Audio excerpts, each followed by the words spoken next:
নমস্কার বন্ধুরা, audio stories Sumana চ্যানেলে গল্প শোনার আসরে সবাইকে আবারও স্বাগত। আজকে শোনাবো বিভূতিভূষণ বন্দ্যোপাধ্যায়ের লেখা একটি অলৌকিক গল্প।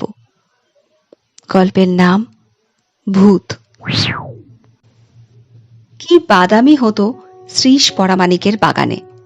রাস্তার ধারে বড় বাগানটা অনেক দিনের প্রাচীন গাছপালায় ভর্তি।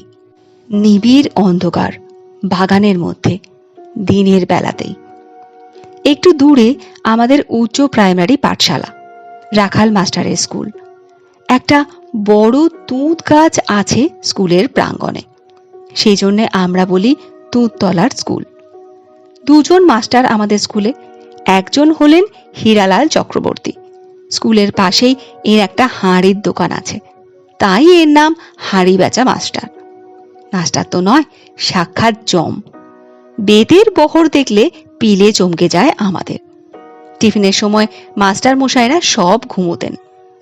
আমরা নিজের ইচ্ছে মতো মাঠে বাগানে বেরিয়ে ঘণ্টাখানেক পরেও এসে হয়তো দেখি তখনও মাস্টার মশাইদের ঘুম ভাঙেনি। সুতরাং তখন আমাদের টিফিন শেষ হলো না। টিফিনের মানে হচ্ছে ছুটি মাস্টার মশাইদের, ঘুমোবার ছুটি। সেদিনও এমনি হলো। রেল লাইন আমাদের স্কুল থেকে অনেক দূরে। আমরা মাতলার পুল বেরিয়ে এলাম, রেল লাইন বেরিয়ে এলাম। ঘণ্টাখানেক পরে এসেও দেখি এখনো হাঁড়ি বেচা মাস্টারের নাক ডাকছে। নারায়ণ বললে, ওরে চুপ চুপ, চেঁচাসনি, চল ততক্ষণে পরামানিকদের বাগানে বাদাম খেয়ে আসি। আমাদের দলে সবাই মত দিলে। আমি বললাম, বাদাম পাড়া সোজা কথা, তলায় কত পড়ে থাকে এ সময়, চল তো দেখি। এইবার সবাই মিলে আমরা পরামানিকদের বাগানে ঢুকলাম পুলের তলার রাস্তা দিয়ে। দুপুর দুটো, রোদ ঝমঝম করছে। শরৎকাল, রোদের তেজও খুব বেশি। গত বর্ষায় আগাছার জঙ্গল ও কাঁটা ঝোপের বেজার বৃদ্ধি হয়েছে বাগানের মধ্যে। জঙ্গলের মধ্যে দিয়ে সুঁড়ি পথ, এখানে ওখানে মোটা লতা গাছের ডাল থেকে নেমে নিচেকার ঝোপের মাথায় দুলছে। আমরা এ বাগানের সব অংশে যাইনি। মস্ত বড় বাগানটা পাকা রাস্তা থেকে গিয়ে নদীর ধার পর্যন্ত লম্বা। পেয়ারাও ছিল কোনো কোনো গাছে, কিন্তু অসময়ের পেয়ারা তেমন বড় হয়নি। ফল আরও যদি কোনো রকম কিছু থাকে, খুঁজতে খুঁজতে নদীর ধারের দিকে চলে গেলাম। বাদাম তো মিললই না। যা বা পাওয়া গেল ইঁট দিয়ে ছেঁচে তার শাঁস বের করবার ধৈর্য আমার ছিল না। সুতরাং দলের সঙ্গে আমার ছাড়াছাড়ি হয়ে গেল। নদীর দিকে বন বেজায় ঘন, এদিকে বড় একটা কেউ আসে না। খসখস শব্দে শুকনো পাতার ওপর দিয়ে শেয়াল চলে যাচ্ছে। কুল্লো পাখি ডাকছে উঁচু তেঁতুল গাছের মাথায়। আমার যেন কেমন ভয় ভয় করছে। আমাদের স্কুলের ছেলেরা কানে হাত দিয়ে গায়, ঠিক দুপুর বেলা ভূতে মেরে ঢালা, ভূতের নাম রশি, হাঁটু গেড়ে বসি। সঙ্গে সঙ্গে তারা অমনি হাঁটু গেড়ে বসে পড়ে। এসব করলে নাকি ভূতের ভয় চলে যায়। আমার সঙ্গে কেউ নেই, ঠিক দুপুর বেলাও বটে। মন্তরটা মুখে আওড়ে হাঁটু গেড়ে বসবো, কিন্তু ভূতের নাম রশি হলো কেন? শ্যামও হতে পারত, কালো হতে পারত। নিবারণ হলেই বা আপত্তি কি ছিল? একটা বাঁক ঘুরে বড় একটা বাঁশবন আর নিবিড় ঝোপ তার তলায়। সেখানটায় গিয়ে আমার বুকের ঢিপ ঢিপ যেন হঠাৎ বন্ধ হয়ে গেল। একটা আমড়া গাছের তলায় ঘন ঝোপের মধ্যে আমড়া গাছের গুঁড়ি ঠেস দিয়ে বসে আছে বড় বাগদিনী। ভালো করে উঁকি মেরে দেখলাম। হ্যাঁ, ঠিক বড় বাগদিনী বটে। সর্বনাশ, সে যে মরে গিয়েছে। বড় বাগদিনীর বাড়ি আমাদের গাঁয়ের গোসাই পাড়ায়। অশ্বত্থতলার মাঠে একখানা দোতলা কুঁড়ে ঘরে সে থাকত। কেউ ছিল না তার। পালমশায়ের বাড়ি ঝিগিরি করত অনেক দিন থেকে। তারপর তার জ্বর হয়, এই পর্যন্ত জানি। একদিন তাকে আর ঘরে দেখা যায় না। মাস দুই আগের কথা। একটা স্ত্রীলোকের মৃতদেহ পাওয়া গেল বাঁওড়ের ধারে বাঁশবনে। শেয়াল কুকুরে তাকে খেয়ে ফেলেছে অনেকটা। সেই রকমই কালো রোগা মতো দেহটা, বড় বাগদিনীর মতো। সকলে বললে জ্বরের ঘোরে বাঁওড়ে জল তুলতে গিয়ে পড়ো গিয়েছে। সেই বড় বকদিনী আমড়া গাছের গুড়ি ঠেস দিয়ে দিব্যি বসে। আমি এক ছুটে বন বাগান ভেঙে দিলাম ছুট পাকা রাস্তার দিকে। যখন বাদামতলায় দলের মধ্যে এসে পৌঁছলাম তখন আমার গা ঠক ঠক করে কাঁপছে। ছেলেরা বললে, কি হয়েছে রে, অমন করছিস কেন? আমি বললাম, ভূত। কোথায় রে, সে কি? বড় বাগদিনী বসে আছে ঝোপের মধ্যে আমড়া তলায়, সেই নদীর ধারের দিকে স্পষ্ট বসে আছে দেখলাম।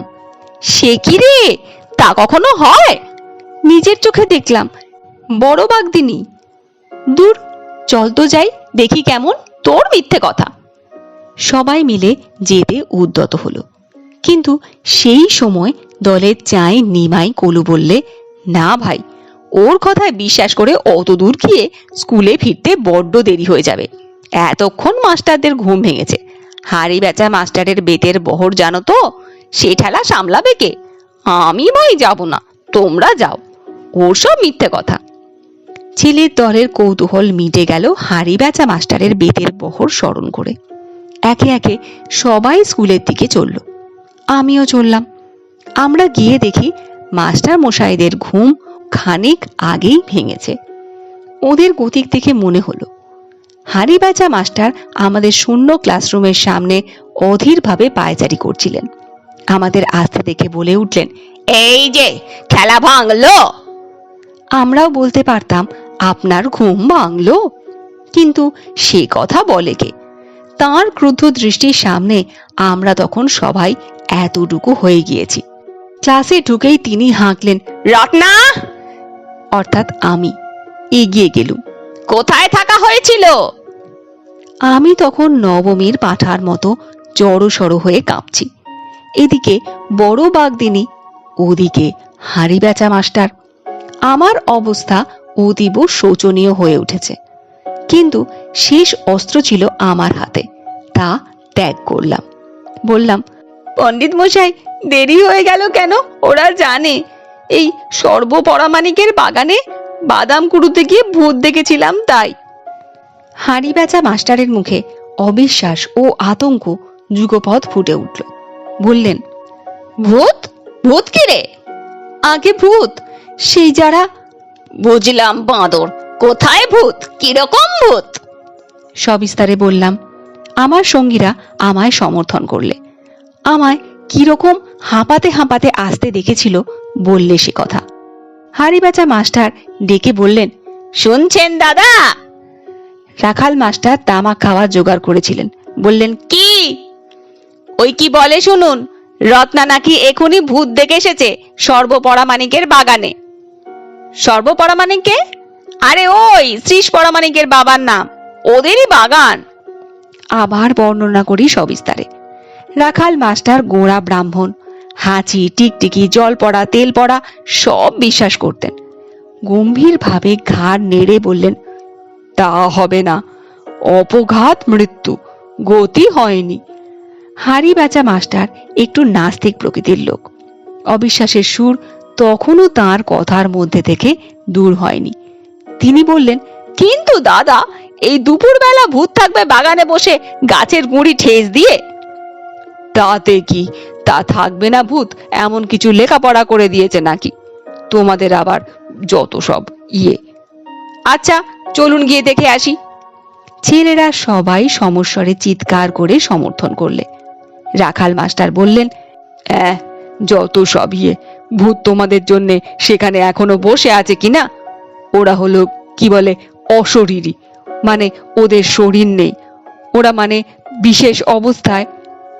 হাড়ি বেচা মাস্টার বললেন, চলুন না দেখে আসি গিয়ে কিরকম কাণ্ডটা, যেতে দোষ কি? আমরা সকলেই তো এই যাই, এরা গেলে এখনই স্কুলের ছুটি হবে, এখন সেদিকেই আমাদের ঝোঁকটা বেশি। যাওয়া হলো সবাই মিলে। হুড়মুড় করে ছেলের পাল চলল মাস্টারদের সঙ্গে। আমি আগে আগে, ওরা আমাদের পেছনে। সেই নিবিড় ছোপটাতে আমি নিয়ে গেলাম ওদের সকলকে। যে দৃশ্য চোখে পড়ল তা কখনো ভুলব না। এত বছর পরেও সেই দৃশ্য আবার যেন চোখের সামনে দেখতে পাই এখনো। সবাই মিলে ঝোপঝাপ ভেঙে সেই আমড়াতলায় গিয়ে পৌঁছলাম। যা দেখলাম তা অবিকল এই। আমড়া গাছের তলায় একটা ছেঁড়া, অতি মলিন, অতি দুর্গন্ধ কাঁথা পাতা, পাশে একটা ভাঁড়ে আধ ভাঁড় টাক জল, এক রাশ আমড়ার খোসা ও আঁটি জড়ো হয়েছে পাশে, কতক টাটকা, কতক কিছুদিন আগে খাওয়া, এক রাশ কাঁচা তেঁতুলের ছিবড়ে, পাকা চালতার ছিবড়ে, শুকনো ছিন্ন কাঁথার ওপর জীর্ণ শীর্ণ বৃদ্ধা বড় বাঘদিনী মরে পড়ে আছে, খানিকটা আগে মারা গিয়েছে। এই সমস্যার কোনো মীমাংসা হয়নি। আমরা হৈ হৈ করে বাইরে গিয়ে খবর দিলাম। গ্রাম্য চৌকিদার ও দফাদার দেখতে এলো। কেন যে বড় বাঘদিনী এই জঙ্গলে এসে লুকিয়েছিল নিজের ঘর ছেড়ে, এই প্রশ্নের উত্তর কে দেবে? কেউ বললে ওর মাথা হঠাৎ খারাপ হয়ে গিয়েছিল, কেউ বললে ভূতে পেয়েছিল, কিন্তু বড় বাঘদিনী মরেছে অনাহারের শীর্ণতায় ও সম্ভবত আশ্বিন কার্তিক মাসের ম্যালেরিয়ায় ভুগে। কেউ একটু জলও দেয়নি তার মুখে। কেই বা দেবে এই জঙ্গলে? জানতই বা কে? বড় বাঘদিনের এই আত্মগোপনের রহস্য তার সঙ্গেই পরপারে চলে গেল।